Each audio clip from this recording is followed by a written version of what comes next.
Our story today is about a giant with a bad habit. It's called Jeff and the Giant Booger. Once upon a time, in a land where hills rolled like waves and valleys stretched as far as the eye could see, there lived a giant named Jeff. Jeff was no ordinary giant. He was a Bigfoot, and at 100 feet tall, he was the biggest creature anyone had ever seen.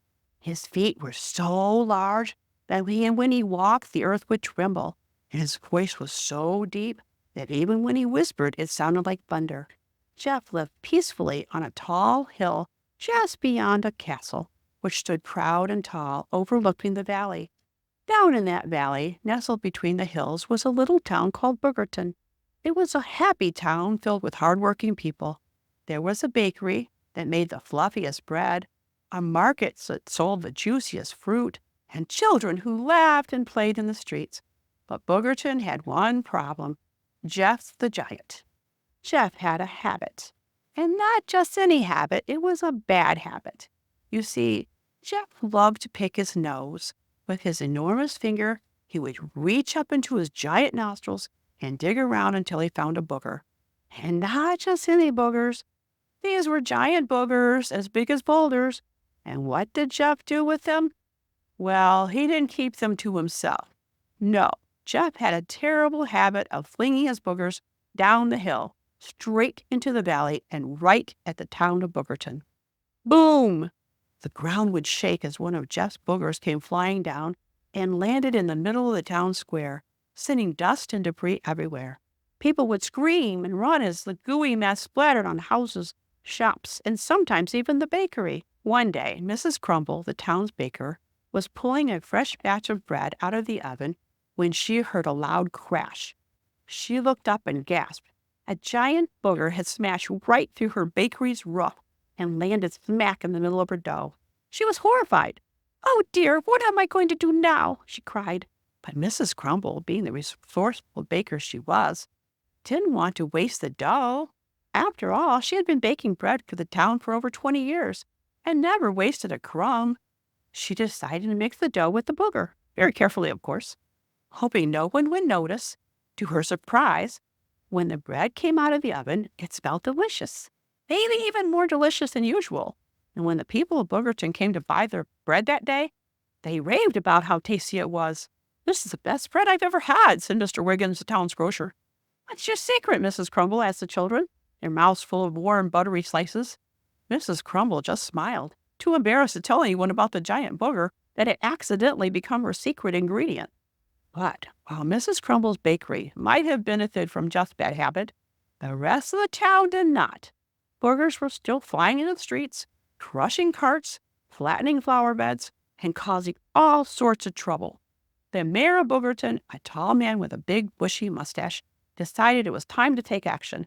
"We can't live like this any longer," he declared at the town meeting.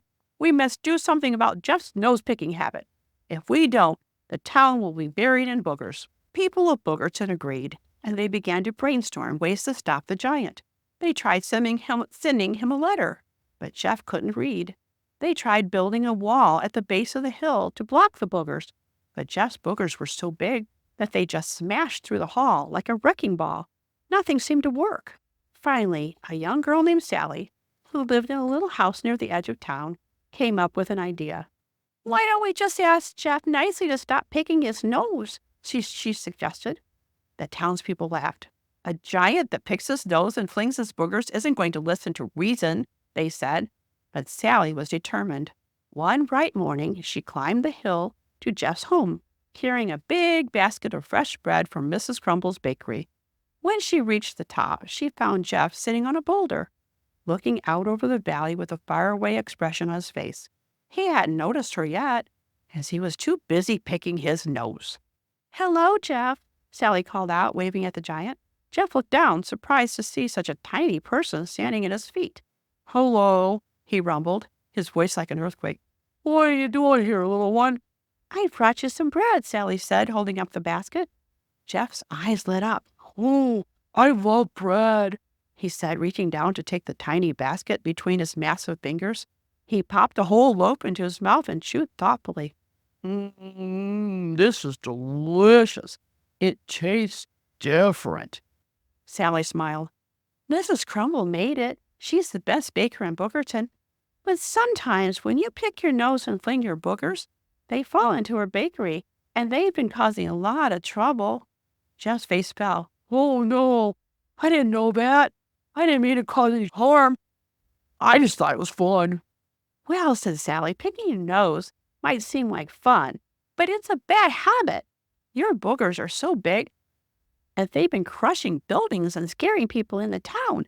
They even ruined the flower garden in the town square.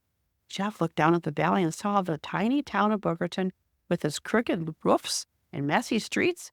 He hadn't realized how much trouble he was causing. I'm really sorry, he said, hanging his head. I didn't mean to hurt anyone. I just didn't know how to stop. Sally smiled kindly. It's okay, Jeff. Everyone has bad habits sometimes, but the important thing is that you try to stop. Maybe you could use a handkerchief when you feel like picking your nose. Jeff scratched his enormous head, thinking over. A handkerchief? What's that? Sally pulled a small handkerchief out of her pocket and held it up. It's a cloth you can use to wipe your nose instead of picking it. Jeff thought for a moment and then said, That's a great idea, but I'll need a really big handkerchief. The people of Boogerton worked together to sew the biggest handkerchief anyone had ever seen. It took days to finish, but when it was done, it was big enough for Jeff to use. From that day on, whenever Jeff felt the urge to pick his nose, he used his handkerchief instead of his finger. The town of Boogerton was finally safe from flying boogers. The people were so grateful that they threw a big party in Jeff's honor. They baked mountains of bread, without boogers this time, and danced all night. Even Mrs. Crumble was happy, though she secretly missed the special ingredient that had made her bread so popular. As for Jeff, he never picked his nose again, and Boogerton remained peaceful. Every now and then, when Jeff felt like sneezing, he would climb to the top of his hill, take out his enormous handkerchief, and give a big "Achoo!" that echoed across the valley. But no boogers ever flew into Boogerton again. And so the people of Boogerton lived happily ever after, with clean streets, safe homes, and the fluffiest bread anyone had ever tasted, without boogers. Here's the questions for you to think about. Question 1. Why was it important for Jeff to stop picking his nose? Question 2. How did the people of Boogerton solve the problem of Jeff's bad habit? Question 3. What would you do if you had a bad habit that was bothering other people? Thank you for listening to Stories with Mimi Laura.